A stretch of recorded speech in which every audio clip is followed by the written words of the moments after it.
بسم اللہ الرحمن الرحیم۔ آج کا ہمارا ٹاپک کچھ نماز کے متعلق ہے۔ آج ہم نماز کے بارے میں کچھ معلومات حاصل کریں گے۔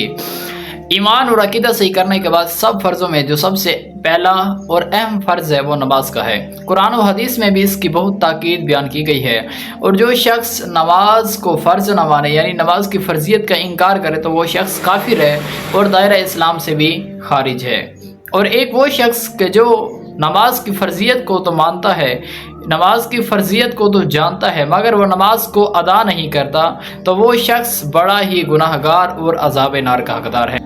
بچہ جب 7 سال کا ہو جائے تو اسے نماز پڑھنا بتایا جائے، اور جب 10 سال کا ہو جائے تو مار کر بھی اس سے نماز پڑھوائی جائے، مگر اس وقت ہم اس بچے کو مار کر نماز پڑھا سکتے ہیں جب ہم نے اسے نماز کے احکام بھی بتائے ہوں، نماز کی شرائط بھی بتائی ہوں، نماز کے واجبات اور نماز کے فرائض بھی بتائے ہوں، نماز کی کون سی شرائط ہے، نماز کے کون سی واجبات ہیں، نماز کے کون سے مستحبات ہیں، تاکہ بچہ کوئی بھی غلطی نہ کرے۔ تو نماز کی شرائط 6 بیان کی گئی ہیں جو ان کا نماز کے اندر پایا جانا ضروری ہے۔ اگر ان میں سے ایک بھی شرط نہیں پائی گئی تو ہماری نماز نہیں ہوگی۔ ان 6 شرائط کا نماز کے اندر پایا جانا ضروری ہے۔ نمبر 1 ہے طہارت، نمبر 2 ستر عورت، اور نمبر 3 وقت، نمبر 4 استقبال قبلہ، اور نمبر 5 نیت، اور نمبر 6 پر آ جاتی ہے تکبیر تحریمہ۔ اب طہارت کیا ہوتی ہے؟ طہارت کا معنی ہوتا ہے پاکیزگی یعنی پاکی حاصل کرنا۔ اب طہارت کے اندر 3 چیزیں آتی ہیں: نمازی کا بدن، اور جس جگہ پر نماز پڑھ رہے ہیں وہ جگہ، اور نمازی کے کپڑے۔ ان 3 چیزوں کا نماز کے اندر پاک ہونا ضروری ہے، یعنی جس بھی جگہ پر ہم نماز پڑھتے ہیں اس جگہ کا بھی پاک ہونا، اور نمازی کا لباس اور اس کا بدن، ان 3 چیزوں کا نماز کے اندر پایا جانا ضروری ہے، اور یہ طہارت کے اندر ہی آتے ہیں۔ اور اگر ان 3 چیزوں میں سے ایک چیز بھی نہ پائی گئی تو نماز نہ ہوگی۔ اب ستر عورت کیا ہوتا ہے؟ ستر عورت مرد کا ناف سے لے کر گھٹنوں کے نیچے تک ہوتا ہے۔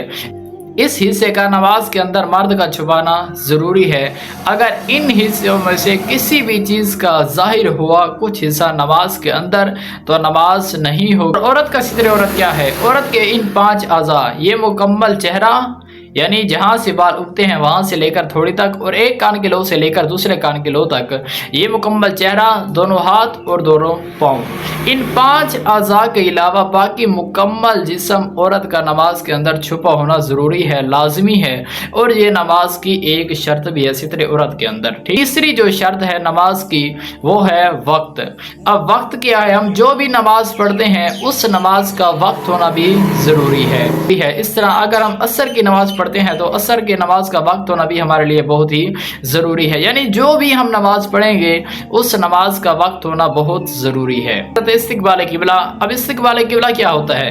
قبلے کی سمت ہمارا چہرہ ہونا چاہیے۔ اگر ہم کسی اور طرف رخ کر کے اگر نماز پڑھیں گے تو ہماری نماز نہیں ہوگی۔ نیت، اب نیت کیا ہوتی ہے؟ دل کے پکے ارادے کو کہتے ہیں، اور دل کے اندر نیت کا ہونا بھی بہت ہی ضروری ہے۔ جب ہم نماز ادا کریں، جب بھی ہم نماز پڑھیں تو ہمارے دل کے اندر پکا ارادہ ہونا بھی ضروری ہے، اور یہ نماز کی ایک شرط ہے۔